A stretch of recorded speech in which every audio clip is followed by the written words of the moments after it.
Ground comic book. It's not Spider-Man or Superman, you know, it's not something for mass consumption. And it has a very hard edge to it. Well, The Crow brings you into a world unlike you've ever experienced before, and that's what a movie should do, especially in the area of fantasy film. So slide back down and close your eyes. See the world you must be told. I think you try and keep the integrity of the comic, what the comic was trying to say, and the vision of the comic.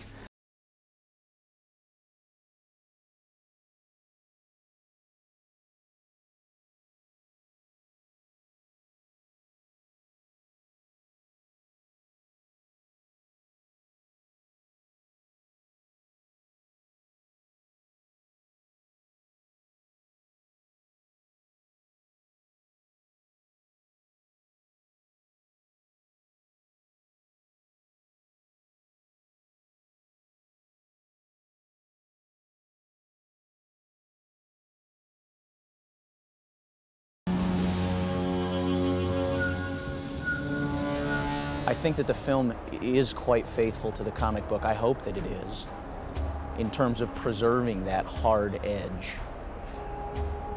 and a certain style that the comic.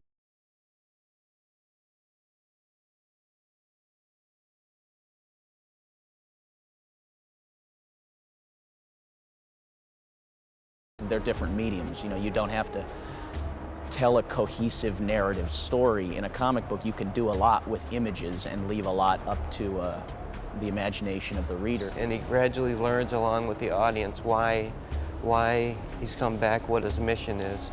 In the comic book, right from page one, he knows exactly what he's there for.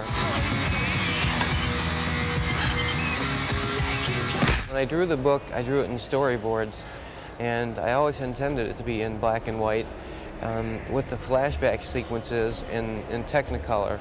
And Alex is pretty much doing exactly that. He's using filters and you know, special optical effects to pretty much wash out all the color to keep it a really bleak film. And then the flashbacks are going to be in this bright Technicolor, vibrant reds and yellows. Right from the first meeting I had with Alex, we discussed removing greens and blues and really controlling the palette completely. So the rain and the steam help that a lot because they just bleach out whatever color's there.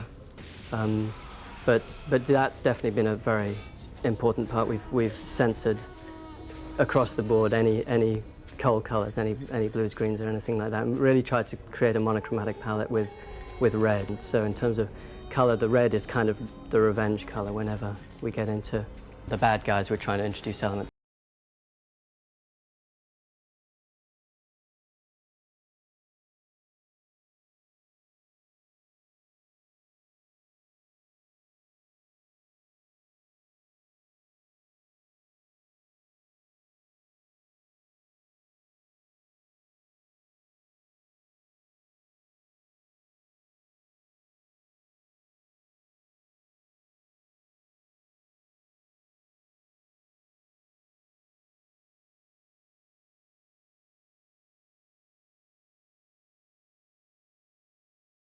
Eric the Crow is an everyman and was intended to be so.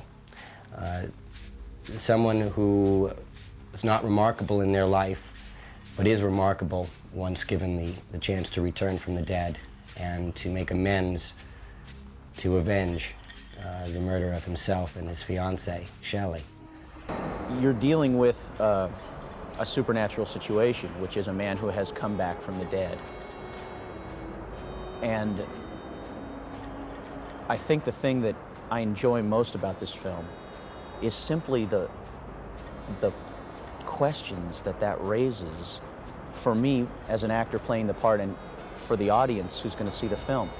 If you died and a year had passed since the time that you had died, and during that year you have to assume that the people that you loved and the people who were in your life and loved you would have had a year now to grieve and come to some kind of terms with having lost you. And now suddenly you are given the chance to come back for 2 days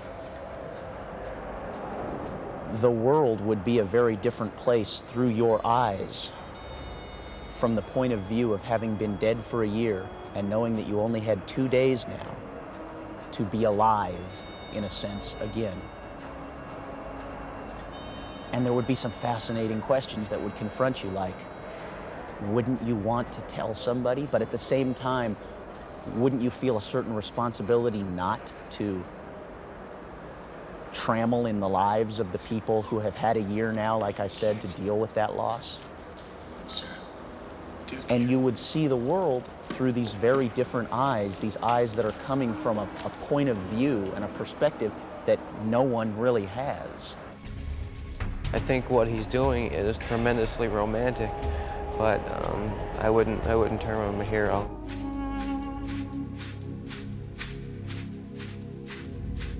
I must say I'm really inspired by the depth of feeling of the original inspiration of this.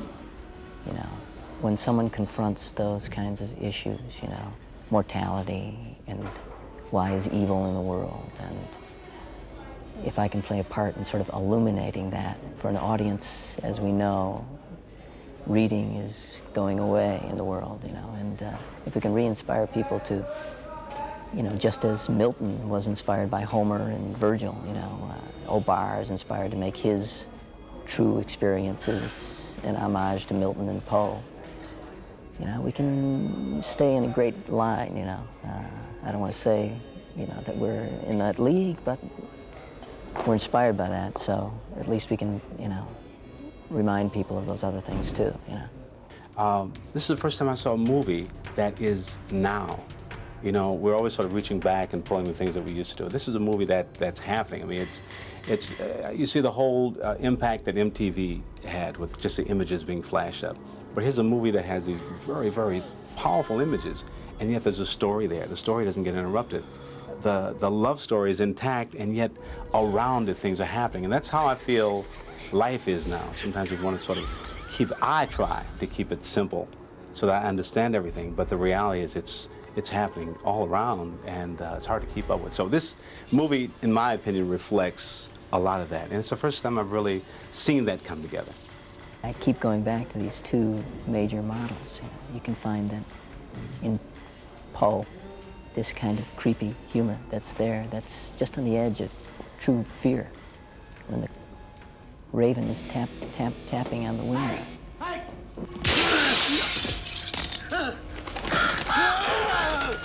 Suddenly, I heard a tapping, as of someone gently rapping at my chamber door.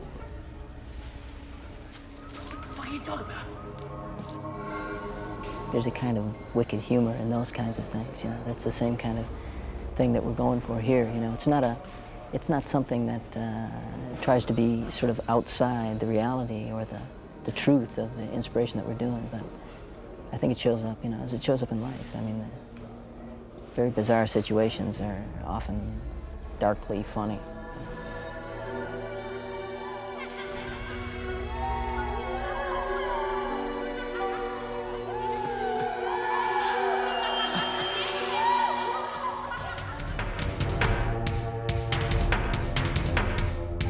The physical stuff wasn't as difficult. I mean, a lot of the running and shooting and all that stuff. That was probably the easier part. I'm not much into, well, I mean, action stuff is fun. It's always kind of fun to do. It kind of reminds me of being a kid and playing cowboys. But trying to find where this person is, I mean, in terms of his evolvement as a human being, that's what, and to be able to show that. And to find that part of me that is indeed similar. That was probably the real challenge, and hopefully, I know that if I can do that, then I've done my job and it works. Grange is a strange guy. I didn't really have a fix on him until I discovered this piece, which is, to me, it has a lot of, I mean, it looks simple enough, but it's like just the one little thing I needed that added a little comic book element. Grange is a corporate killer. He's an assassin who enjoys what he's doing. He's an ex-Vietnam person. But he really enjoys. He's the type of guy that if his task was to separate the flies from the honey, he would enjoy taking the flies out and then doing something else with the honey. I mean, he likes investigating the nature of death. I've played a lot of characters, but I've never played the character as Micah. So people think she's mean. This character's very mean and evil.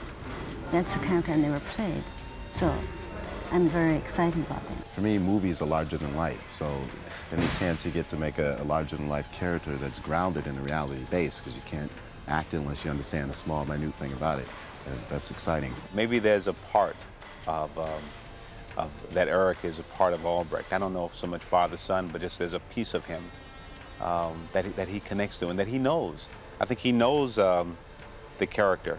He knows. I mean, it's that place that you feel he knows this person. It's I think from the time the incident happened, it's always been there. This meeting, this sharing is destined to happen. He can't quite. I mean, he stayed with the girl until she died for 30 hours. That's saying a lot. Faust glorifies violence in comics. I use violence as a means to an end. Eric gets the chance to come back and try and see that some kind of justice is done. It's not necessarily a pretty subject, but it's one that I feel comes from him very organically and is quite justified. Guess it's not a good day to be a bad guy, huh, Skank? What a Skank? That's Skank right there. Skank's dead. That's right. I try to always try and have some type of signature on it as far as making everything a little bit different. So that way it's, at least, I mean, maybe you might have seen certain fights on rooftops or something, but at least there'll be certain beats in there, certain moments where it'll hopefully be something where you say, oh, that's a little bit different, or this is a little bit different, or the characters will be more, the fight will be more character-oriented, where it's more deeply involved with the characters, as opposed to just two people fighting and that's it, you know. So at least you'll feel that the way they're fighting is part of is the way that person would actually fight as a character. We never miss.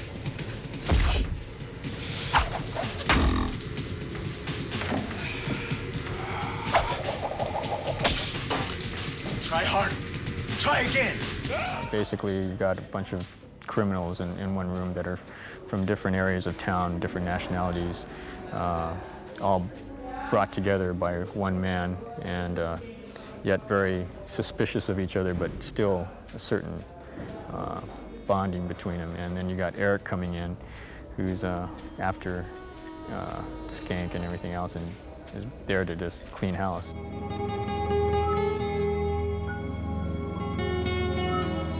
I mean, let's face it, this film represents, as most good films would, an escape from reality.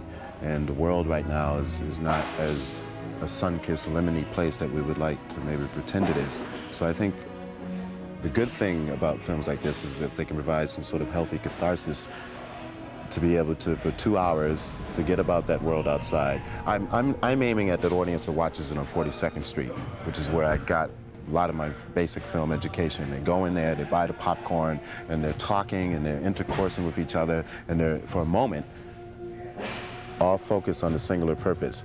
And I think that this film will certainly hold their attention as well as any that's been done, and probably beyond. I'll tell you something, I don't really care about any statements the film makes that have to do with that, because that's not Eric's point of view.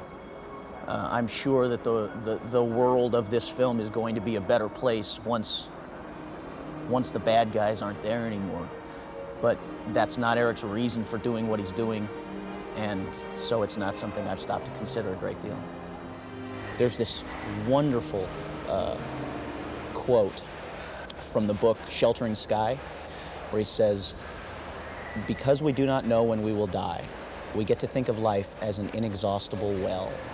And yet everything happens only a certain number of times, and a very small number, really. How many more times will you remember a certain afternoon of your childhood, an afternoon that is so deeply a part of your being that you can't even conceive of your life without it? Perhaps 4 or 5 times more, perhaps not even that. How many more times will you watch the full moon rise? Perhaps 20, and yet it all seems limitless.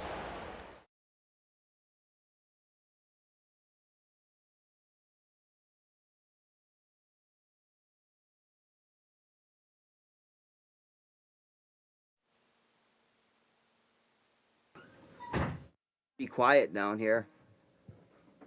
What? We need it to be quiet. You telling me to shut up? I'm telling you not to be banging shit around or turning the TV on. How do you need me? Okay.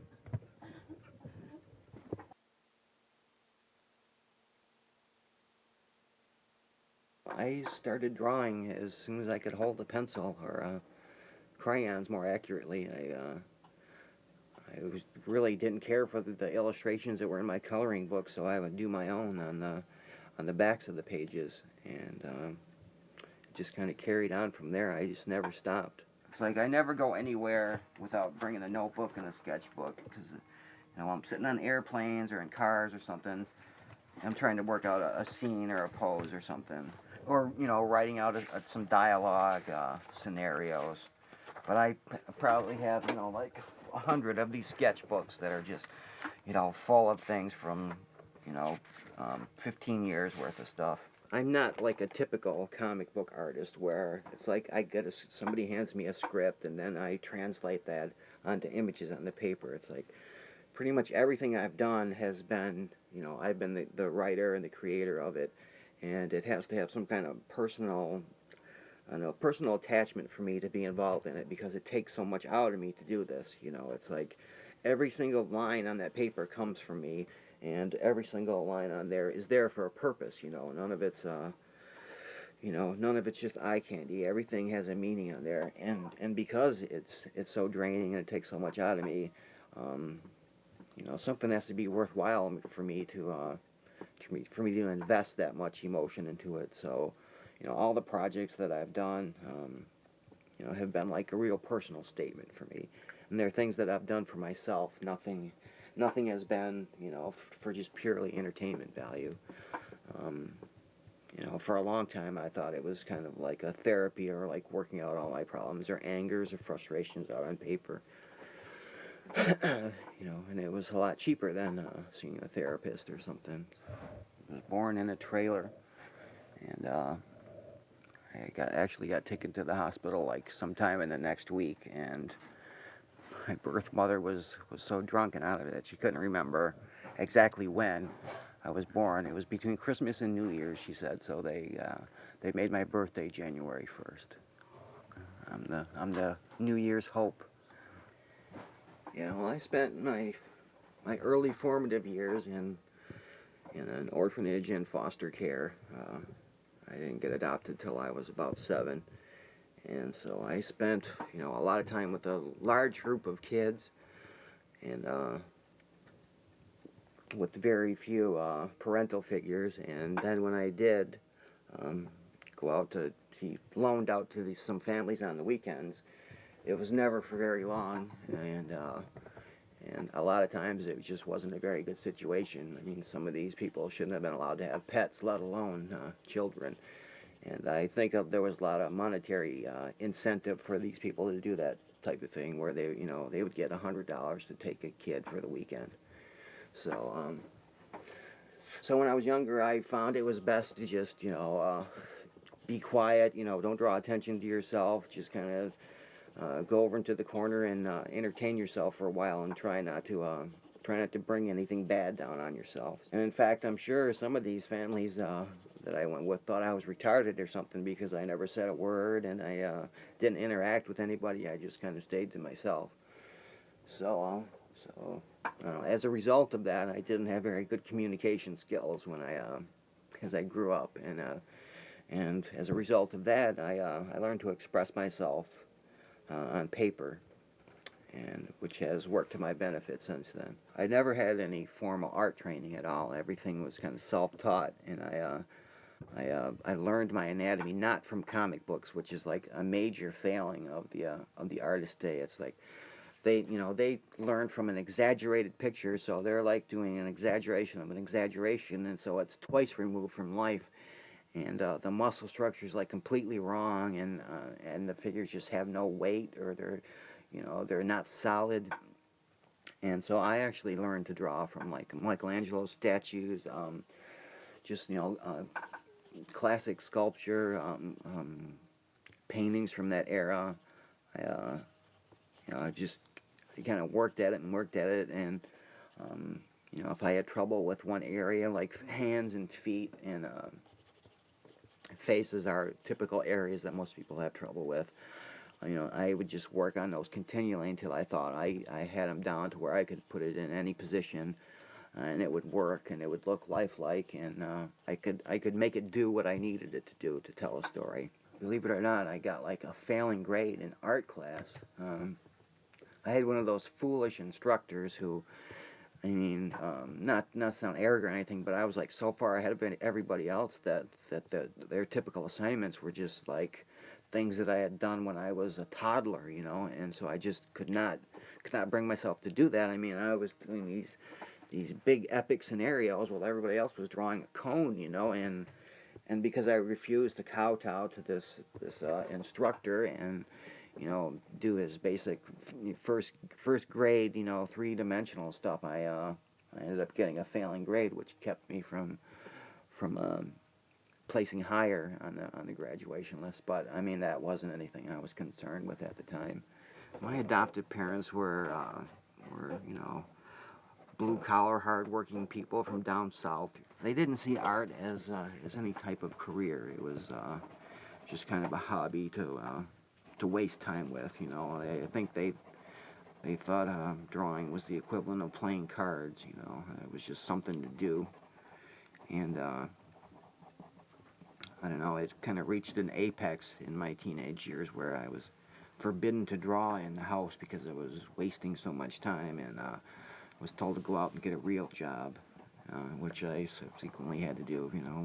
Washing dishes at a restaurant or working at the nursing home. And for a long time, I wasn't allowed to draw in the house. I would have to go to the library or do it at school, just in secret. Up until I was like 16, I kind of felt like my life was this endurance test that I had to get through. It was like, well, what more could be thrown at me? I kind of felt like God had his elbow on my neck my whole life. And it was like I just had to get to the end of it. I had to get to the end of the race, and then, then good things would happen. And when I was 16, I met this girl, and she was like an angel to me. She was just, absolutely everything I had ever wanted. And I thought, well, I did it. I got to the end of the race. I got, for not caving in, for not surrendering, for, fighting through that 16 years of difficulty. I finally got to the end, and I've got the prize. And she was like the exact opposite of me. I was, dark and brooding and sarcastic and really venomous and everything, and she was like just like this bright white light who was always happy, and I never heard her say a foul word or a word against anyone. If I would like verbally attack someone, she would point out their good points, and so it was like I don't know, it was like positive and negative. We just kind of fit together perfect, and it was just like a perfect balance. And and everything that I had found, wanting in human nature, she would point out the positive aspects of it. So I don't know, I was really enamored of her, and I just, it was like meeting someone, and I just could not find any fault with her at all, and I don't know, she was just like a shining light in my life. And we were together for like every day for probably 3 years. And we were engaged, and we were supposed to be married after we graduated. And she was killed by a drunk driver. And I was like pretty much just destroyed. Everything that I had worked for, had been working up to, was wrapped around this person, and suddenly she was gone for no good reason. It's not like she had an illness or it was something that was anticipated. Just like one day out of the blue, somebody decided to get drunk and drive down a side street at 70 miles an hour, and suddenly she was just gone. I don't know if I actually believed in a God, but if I did, then I really felt betrayed by him. That why make this beautiful, perfect flower and then just trample it afterwards? What was the point in that? What was the meaning of that? I almost felt like I was being punished. Like I had finally been shown this thing and allowed to hold it for just a moment, and then it was taken away, just as like a bitter joke. And I definitely lost my faith in human nature for a while there. So I spent, probably 3 years after that doing really self-destructive things, just furious with life, just kind of charging through it.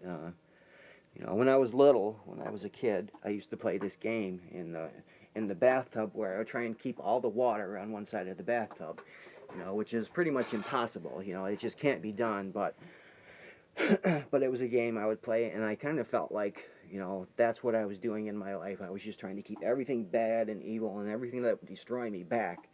And you can only do that for so long before you tire and you realize it's futile. There's no way you're going to be able to do that forever, and it's never going to relent. It's never going to stop. So, I finally realized that I was going to have to channel all this into something, or I was going to self-destruct. So I decided, well, I'll find this vehicle, which was the crow, to vent all this anger and frustration and rage. So it became my therapy for a long time. I would work 8 or 10 hours a day at a dealership or on cars, and then come home and draw till 2 or 3 in the morning, and just get up and do it again. Really had no kind of life other than that.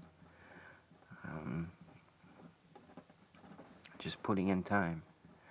But gradually I just, I don't know, I think music had a lot to do with it. I actually found some musical groups that I felt like were really speaking to me or spoke for me, that where somebody actually understood what I was feeling and validated it, like Joy Division. Joy Division being a main influence on me, and their influence is really prevalent throughout the whole Crow book. Eric was typically just a vehicle for my emotions, but I was never really comfortable with drawing myself, so I worked up this character, this figure that was kind of Peter Murphy's face visually, and Iggy Pop's physicality, his kind of body and movements, real lean, kind of cat-like. Shelley's like just a literal translation of Beverly. Nothing much had changed. I kept that 70s hairstyle, and just kind of tried to capture her innocence and that kind of white light quality that I saw. And it was difficult to do. It wasn't fun. It was a lot of times it was like picking at scars, reopening old wounds, and as a result, I could only do so many pages at a time before I'd have to stop. And because of that, it took almost 9 years for me to finish it. I could only do it in like 20-page increments, and then I would have to stop. That's why the chapters are usually, only from 3 or 4 to 10 pages long in The Crow. Because that was particularly how I did the sequences, and the way I work is that I have to kind of do everything in one setting where I don't stop or I don't get up or quit until I've got to where I want to go. Otherwise, if I stop and come back the next day or a few days later, I'll start finding things wrong with it, and I'll talk myself out of it, and I'll find 100 reasons why I don't like it, and so I just don't allow myself to stop and start critiquing it. Otherwise, I would just find fault with everything and never finish anything.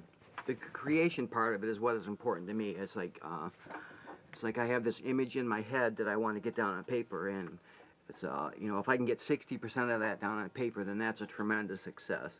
I don't think I've ever gone beyond that. If I get to that 100% mark, then it's probably time to quit. But I was just preferred paintings hanging in galleries or hanging over a sofa or something. That was just never important to me. It was never the finished work. It was just, getting what was in my head down on the paper, which was important to me. So I finally finished it, like in the late 80s. I think I did the first page in like 1981. And I didn't finish it till like 1989. And it was basically something that I just did for myself. I had no intentions of publishing it anywhere. I never showed it to anyone. It was just this vehicle for me to, this cathartic type thing that was supposed to be helping me. Virtually everyone in the book is based on a real person. People I worked with or people I knew. Yeah, Fun Boy was kind of a cross between Iggy Pop and Jim Carroll. Jim Carroll being another 70s poet, singer that I was influenced by. He was from New York and very much a part of that 70s art scene there. But really, really nice, strong lyrics. In fact, he even had like a semi-hit song here in the U.S. with People Who Died. And all the names were from graffiti. I had taken off buildings in Detroit. Just, different street corners that are in the book are actual places. In fact, I didn't make up any place. They're all real places, or were at the time, places in and around Detroit. A lot of them have been cleaned out or mowed down because of Detroit just had legalized gambling okayed in the last few years, and they really cleaned out a whole section of the ghetto for these big casino buildings. People have this image of Detroit as like a really dangerous, anything could happen type city. It's funny, I go some places and I'm down south and I tell them I'm from Detroit, and people will literally take a step back, or they definitely take you a lot more seriously. People always ask me, why do you still live in Detroit? And it's, well, this is where I grew up, this is where my friends are, I know where everything is, this is where I'm from, so I have no desire to move anywhere else. And, and Detroit has some history, and it has that kind of negative connotation to it when you say you're from Detroit, which is always fun to carry around. I mean, you don't get that when you say, I'm from Pittsburgh. In comics work, I really like to do just pen and ink, and I really like black and white as opposed to colored work, in mine especially. It's not like I think in black and white, or I only watch black and white movies or anything like that. I just I think a lot of the power in comics is in the line work and the ink work, and the color just kind of detracts from that. I mean, when I'm doing paintings, that's a whole different technique for me. I mean, oil paintings and watercolors are definitely a whole breed apart from comics. And I tried to do like these dream sequences and the flashbacks all in wash or watercolor to just to give it a softer, dreamy feel. My cheap Kmart watercolors. Since I was poor growing up, I had to use the most inexpensive materials I could find, and since I learned how to make those work for me, I've never really changed. I do on occasion buy some of the more expensive tube paints where Kmart's can't really match their color intensity, but for the most part I've learned how to make the cheap stuff work for me, and don't feel any need to change. In fact, I've had the same drawing board since I was 15 years old. As you can tell by looking at it, it's got a nice crust of ink and paint all over it. I actually bought it when I was like 16 from the first jobs I ever had. I was working in a senior citizens, old folks home. I never had so many mothers in my whole life. Son, take me out in the sun. Take me out in the garden. Everyone was in wheelchairs, and so I used to push them around and stuff. And share cigarettes with them. And I used to share cigarettes with them until one time, after I'd been sharing cigarettes with this like 75-year-old man for a week, one of the doctors came up to me and said, "Don't give this man cigarettes, he has syphilis." And I'm like, well, yeah, I've been sharing butts with him for a week now. I'm glad you told me. I had been working on cars for like 12 years, and I was just totally tired of it. It's like, you know, once I'd learned how to do something, I just got bored with it, and I wanted to move on to something else, to learn something else. And I had, you know, after like 6 years or so of working on cars, you know, doing body work and framework and stuff, I just, you know, I didn't feel like there was any more I could learn, and I was like, I don't know, 30 years old, 31, and I just wanted to do something else that was challenging, where I felt I could learn something and I could throw myself into it. And I don't know, just like on a whim, I tested out for medical school at Wayne State, and I placed really high in it. So I just, on Friday I was banging on a car, and on Monday morning I was sitting in a classroom. And Wayne State is tremendously expensive, so after 2 years I had to go back to work, and so I went back to work at a body shop. You know, my intent being to work for another year or so, and then go back and take some more classes. But in the meantime, the comic book stuff really started to take off for me. I was doing T-shirts for a comic book store to help pay for my books and things, and the owner of the store liked my work, and he actually asked if I had any comic strips at home. And so I don't know, just on a whim, I kind of took that in and showed it to him. And he really liked it, and he asked if he could publish it. And that was kind of how Caliber Comics was born. He owned like 2 or 3 stores in the Detroit area, and there were all these other comic book artists, or would-be comic book artists, living in the area who would come in on Fridays and get the new comics. And he saw all this talent coming into a store that wasn't really doing anything, and so he decided to start a publishing company. And The Crow was one of their very first books, and it sold amazingly well. And I actually got to the point where I thought I could make a living at it. You know, I looked at my income from the body work and from the comics work, and they were just about neck and neck. And I figured, well, there's no reason for me to get up and fucking skin my knuckles every morning on somebody's car that ain't mine. You know, when I could go down there and do what I actually like to do. After like 3 issues, I started getting offers from like film companies and studios and things that were interested in it, which I was really surprised that it didn't take very long for them to latch onto it. But I mean, I always saw it as a film, you know. In fact, when I was like laying out the pages, I did it in storyboard form. My dad was a bus driver in Detroit, and I would go to work with him, and he would drop me off at the theater, and I would sit there and watch, you know, the same 2 horror films all day,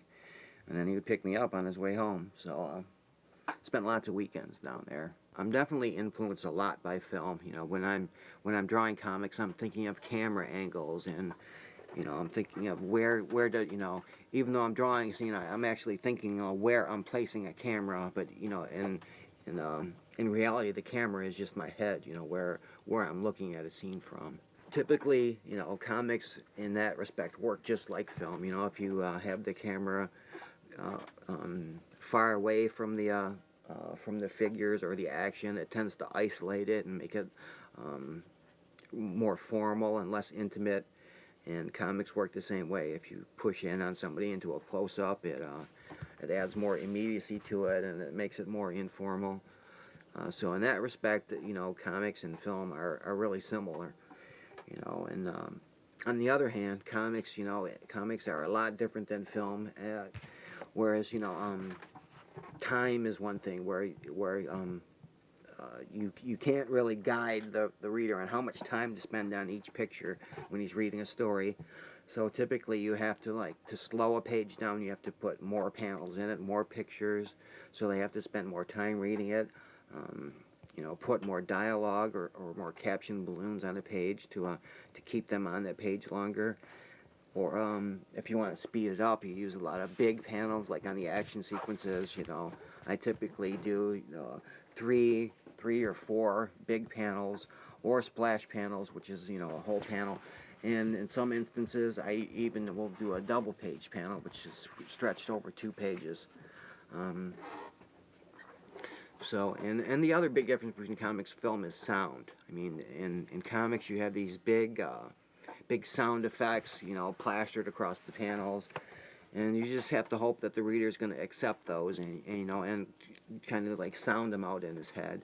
You know, actually what you're asking the reader to do is act it out in his head. You're giving him like the visual cues, and you're asking him to act it out in his head, supplying the actors' voices and the sound effects and things, and you're just kind of giving him these visual cues to work from. You know, whereas in film, everything is just kind of presented to you and put right in your lap, you know, complete with background scores and, and digital sound and, you know, everything else. I had no aspirations about becoming, involved in film or anything like that. I thought, you know, for the most, they'll have the option for 2 or 3 years, and it'll lapse, and then I'll get it back. So I never even thought it would get made to begin with, let alone that fast. I mean, within like 2 years, it was in production, which is just phenomenal and amazing. And at one point,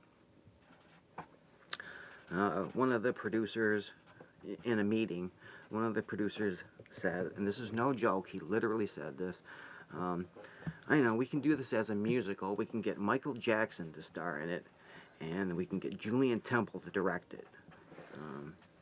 And I thought it was a joke. I started laughing, but he was completely serious, and that's how it is in Hollywood. It's like, you know, it's like there's this beautiful tree, and every dog that comes along has to piss on it. And it got to the point where it was like, you know, what the hell? Why do you even buy this thing when you want to completely change it into something unrecognizable? You know, why didn't you just come up with your own story? Why do you even bother with this if you're just going to try and change everything? And it got really, really far away from what it was supposed to be at one point. And then when Alex Proyas and Brandon came on board, they were both huge fans of the comic and insisted that it be taken back to what it was in the beginning. And Brandon especially was really enamored with the books, a big fan of the books, and was really instrumental in getting it as close to the comic as it is. And you know, as far as I'm concerned, Brandon and Proyas are what made the first film. They're the two real stars of it. I think back in the 30s, somebody asked Raymond Chandler, you know, how do you feel about what Hollywood has done to your books? And he said, fucking Hollywood hasn't done anything to my books. They're right on the shelf where they've always been. And that's kind of how I think about my stuff too. It's separate from them. You know, it's never gonna be what they want it to be. It's never just gonna be something pure and entertaining. It's always gonna have to have a personal statement for me in it. Otherwise, I can't bring myself to do it. You know, as much as I try to turn myself into a comic book whore, I just can't seem to do it. I can't seem to squeeze out a Spider-Man story or X-Man story. I just can't find it in myself to invest that much time and energy and emotion into it. So I just have to keep doing what I can do, what I'm good at, and you know, and hope I don't get stale or start repeating myself. You know, my father, after he died and I was sorting through all his papers and things, I found some of his old check stubs where he had made like, you know, $2.30 an hour for years and years. And I was just amazed that he could support a family on wages like that. And I had a new respect for him after seeing that stuff because, you know, growing up, I knew we didn't have a lot, but I never felt wanting for anything. And now then I understood why he used to work, you know, 80, 90 hours a week. And because of that, you know, I never had a father that I played catch with or went to baseball games with or things like that. He was just some guy that would show up, you know, at dinner time and then go to sleep, and he would be gone before I woke up. So I mean, most of the time I spent with him was when I went with him on his bus routes. So, but he was, you know, he was a good person, and he never complained about anything. And in that respect, I try to be more like him. my wife's having a baby here pretty soon, a girl, and yeah, I'm still, you know, even though I'm 40 years old, I still feel like I'm a teenager. I'm happier now than I have been since I was 18. You know, I'm really glad I didn't decide to just give up and accept things as they were. I mean, there was a great temptation to just give in to everything for a while there, and I'm really glad I didn't now, because by not just accepting the way things were, and to keep fighting, to keep pushing back all that negativity, it did finally pay off for me, where you know, I feel like I have everything that I've wanted my whole life, and I can enjoy my life now. I don't feel like I'm going through some endurance test, or I'm waiting to get to the end for the good part. You know, it's like, this is it now. Yeah, unfortunately, the world is full of those people that, you know, who are in that same position I was, where they don't feel like they have a whole lot of hope, or that things are never going to change. And I'm glad that they can get out of my work, that they're, you know, that there is some light at the end of the tunnel, that there is some hope, and that, you know, this true love thing does actually exist, you know, that it is obtainable, it's not just an ideal. And I really feel sorry for people that have never experienced it, or they just, you know, they don't understand it, or they think that's like some ideal that they're never going to reach, because it is there and it is possible. And, you know, and I actually feel lucky that I've got it again, or approached it again. You know, you know, when I met Karen, you know, I kind of fell in love like I did for that very first time, and it's, you know, I feel really lucky for it, so.